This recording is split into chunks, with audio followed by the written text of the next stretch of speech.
जय श्री राम। प्रिय भक्तगणों, मैं पंडित परमानंद माधव आप लोग के बीच में गीत भारती के माध्यम से एक बार फिर उपस्थित हुआ हूँ। आप लोगों का आभार प्रकट करता हूँ। आप लोगों का बहुत प्यार दुलार मिला। आप लोगों ने पिछले भाग में सुना कि प्रभु श्री राम श्री रंगबेरपुर पहुंच चुके हैं। अब आगे दोहा के माध्यम से सुने। जय श्री राम। शुद्ध सच्चिदानंद में कंदा भानु कुल के तू चरित करता नरा अनुहरत संस्कृत सागर से तू संस्कृत सागर से तू। शुद्ध सच्चिदानंद कंद स्वरूप सूर्य कुल के ध्वजा रूप भगवान श्री रामचंद्र जी मनुष्यों के सदृश ऐसे चरित्र करते हैं जो संसार रूपी समुद्र के पार उतरने के लिए पुल के समान है।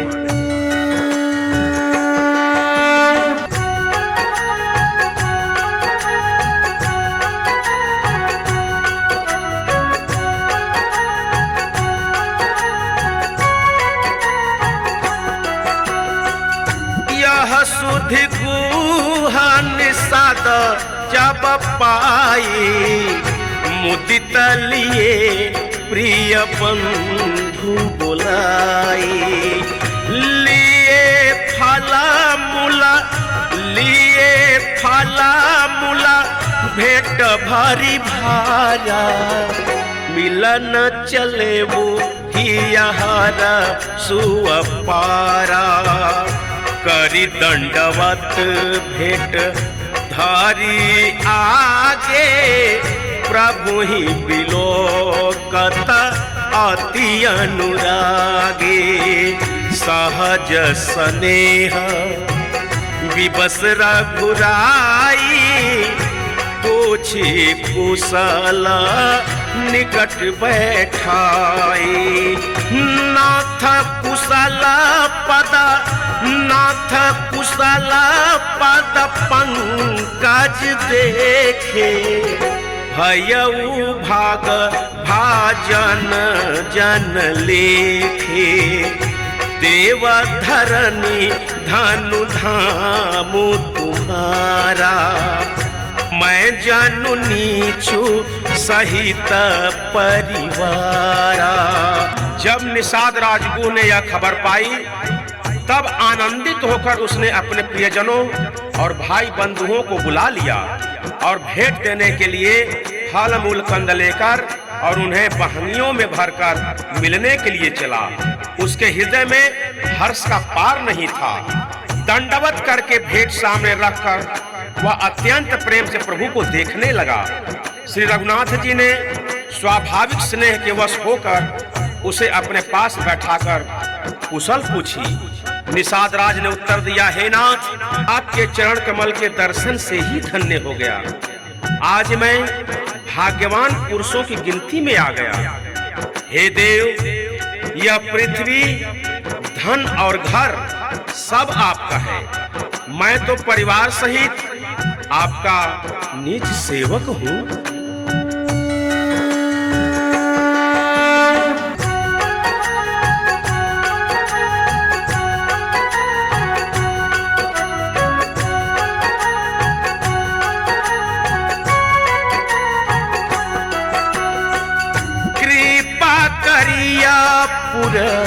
धारी पाऊं थापिय जानू सब लोग सिहाऊं काहे हूँ सत्य सब शाखा सुजाना मोही दिन पितु आय सुआना बरसा चारी दस बासु बना मुनि व्रत बेसु आहारू ग्राम बासु नहीं उचित सुनी गुहाहि भयउ दुख भारू। राम लखन सिया राम लखन सिया रूप निहारी कहहि सप्रेम ग्राम नर नारी। ते पितु मातु कहूँ सखी कैसे जिन पठये बन बालक ऐसे। अब कृपा करके श्रृंगबेरपुर में पधारिए और इस दास की प्रतिष्ठा बढ़ाइए जिससे सब लोग मेरे भाग्य की बड़ाई करें। श्री रामचंद्र जी ने कहा, हे सुजान सखा, तुमने जो कुछ कहा सब सत्य है, परंतु पिताजी ने मुझको और ही आज्ञा दी है। उनकी आज्ञानुसार मुझे 14 वर्ष तक मुनियों का व्रत और वेश धारण कर और मुनियों के योग्य आहार करते हुए वन में ही बसना है। गांव के भीतर निवास करना उचित नहीं है। यह सुनकर गुह को बड़ा दुख हुआ। श्री राम जी, लक्ष्मण जी और सीता जी के रूप को देखकर गांव के स्त्री पुरुष प्रेम के साथ चर्चा करते हैं और कहते हैं कि हे सखी, कहो तो वे माता पिता कैसे हैं जिन्होंने ऐसे सुंदर सुकुमार बालक को वन में भेज दिया है।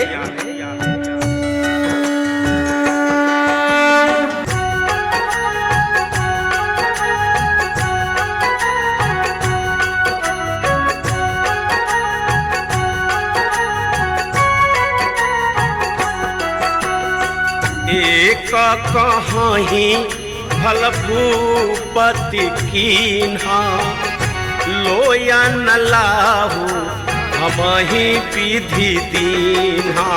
कबनी सादा पतिउर अनुमाना तरु सिंसुपा मनोहर जाना। लय रघुनाथ ही ठाऊ देखावा कहे वो राम सब भांति सुहावा। पुरजन कारी जोहारू घराए रघुबर संध्या करन सिधाए। गुहा संवारी साथरी डसाई। उस किस लाया मैं मृदुल सुहाई। सूची फला मूला मधुरा मृदु जानी। तो ना भरी भरी राखे सी पानी। कोई कहते हैं राजा ने अच्छा ही किया, इसी बहाने हमें भी ब्रह्मा ने नेत्रों का लाभ दिया।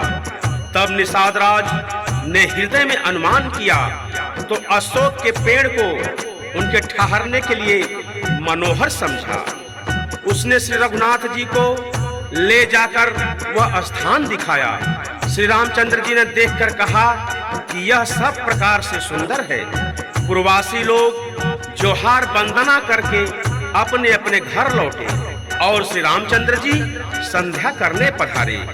गुह ने इसी बीच पूस और कोमल पत्तों के कोमल और सुंदर साथरी सजाकर बिछा दी और पवित्र मीठे और कोमल देख देख कर दोनों में भर भर कर फल फूल और पानी रख दिया, अथवा अपने हाथ से फल मूल दोनों में भर भर रख दिए।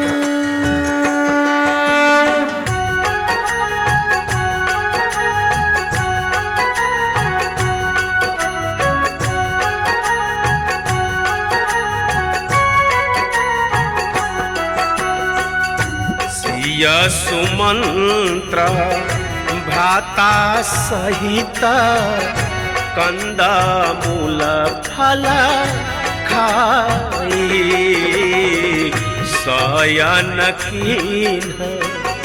शयन कीन्ह रघु वंश मनी पाय पलोटत भाई।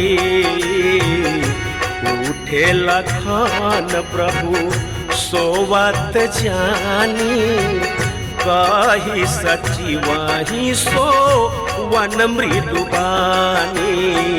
कछु का दूर सजी बान सरासल, जागन लगे बैठी बिरासन। गुह बोलाई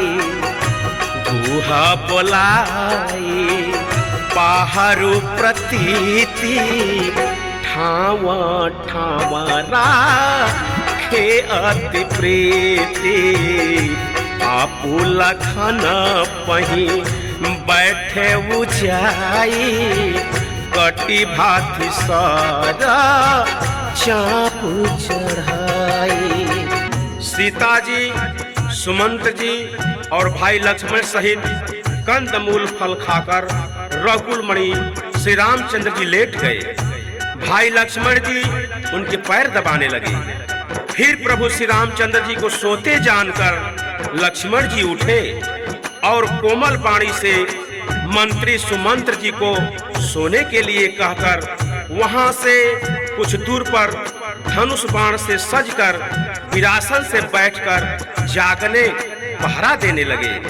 गुह ने विश्वास पात्र पहरेदारों को बुलाकर अत्यंत प्रेम से जगह जगह नियुक्त कर दिया और आप कमर में तरकस बांधकर तथा धनुष पर बाण चढ़ाकर लक्ष्मण जी के पास जा बैठा।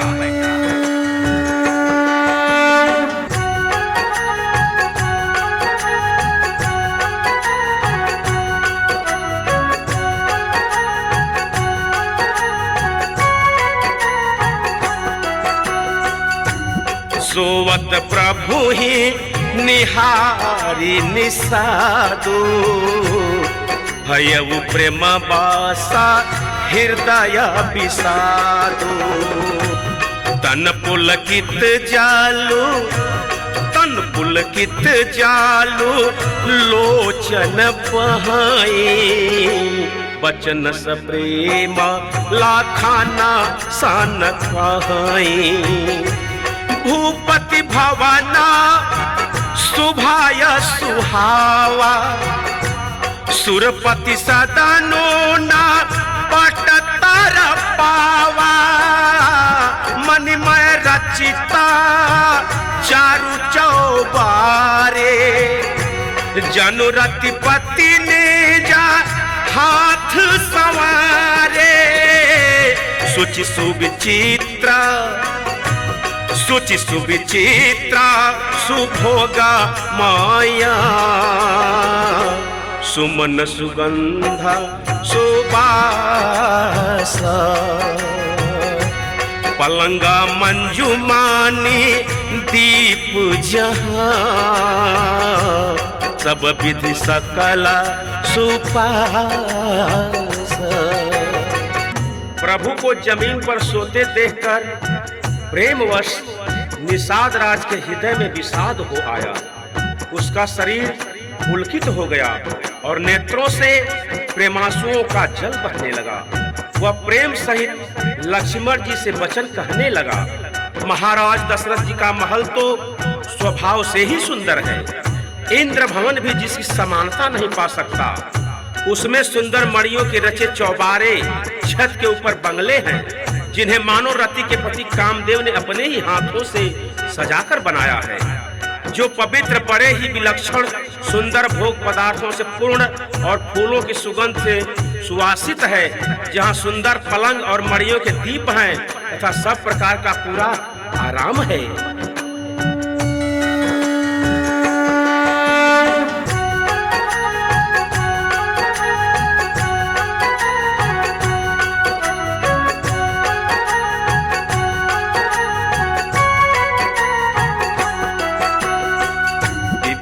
बसना उप धान तुराई।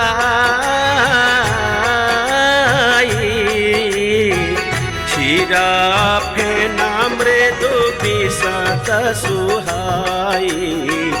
कह सहसिया राम सयाना निस करही निज छवि रति मनोज मृदु हरही ते सिया राम साथरी सोए श्रमित बसन बिनु जाहि न जोए मातु पिता परिजन पुरवासी सखा सुशीला दास अरुदासी जोग वही जिन्हि जोग वही जिन्हि प्राण किनाई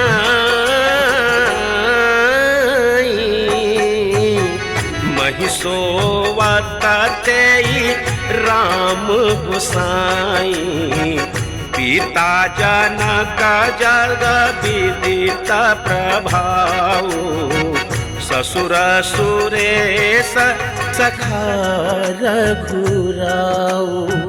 जहाँ ओढ़ने बिछाने के अनेकों वस्त्र तकिए हैं और गद्दे हैं जो दूध के फेन के समान कोमल निर्मल उज्जवल और सुंदर हैं, वहाँ उन चौबारे में श्री सीता जी और श्री रामचंद्र जी रात को सोया करते थे और अपनी शोभा से रति और कामदेव के गर्व को हरण करते थे। वही श्री सीता और श्री राम जी आज घास फूस की साथरी पर थके हुए बिना बिस्तर के ही सोए हैं। ऐसी दशा में वे देखे नहीं जाते।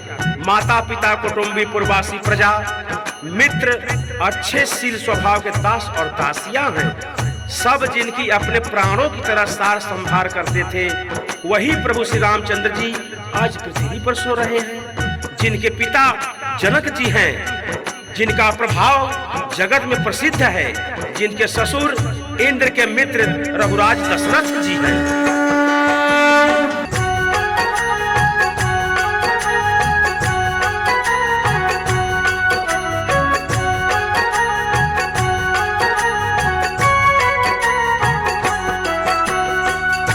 राम चंदुपति सोवै देहि सोवत मही विधि बामन तेहि सिय रघुबीर की कानन जोगु करम प्रधान सत्य कहलोगु कैकेय नंदिनी मंदमती कठिन कुटिला पाना कीन्हा जेहि रघुनंदन जानकी सुखय अवसर दुख दीन्हा भाई तीन कारकुला भाई दिन कारकुला बिटप कुठारी कुमति किन्ह सब विश्व दुखारी भयउ विषादु निषाद ही भारी राम सिय मही शयन निहारी। जिनके पति श्री रामचंद्र जी हैं, वही जानकी जी आज जमीन पर सो रही है। विधाता किसको प्रतिकूल नहीं होता। सीता जी और श्री रामचंद्र जी क्या बन के योग्य हैं? लोग सच कहते हैं कि कर्म भाग्य ही प्रधान है। कैकेय राज की लड़की नीच बुद्धि कैकेयी ने बड़ी ही कुटिलता की, जिसने रघुनंदन श्री राम जी और जानकी जी को सुख के समय दुख दिया। वह सूर्य कुल रूपी वृक्ष के लिए कुल्हाड़ी हो गई। उस कुबुद्धि ने संपूर्ण विश्व को दुखी कर दिया। श्री राम सीता को जमीन पर सोते हुए देखकर निषाद को बड़ा ही दुख हुआ। जय श्री राम। प्रिय भक्तगणों, जैसे आप लोगों ने पिछली बार गीत भारती चैनल को अपना प्यार दुलार दिया, मुझको प्यार दुलार दिया, वैसे ही इस बार भी प्यार दुलार दीजिएगा। धन्यवाद। मैं अपनी वाणी को विराम देता हूँ। जय श्री राम, जय श्री राम, जय जय श्री राम, जय जय श्री राम, जय जय श्री राम।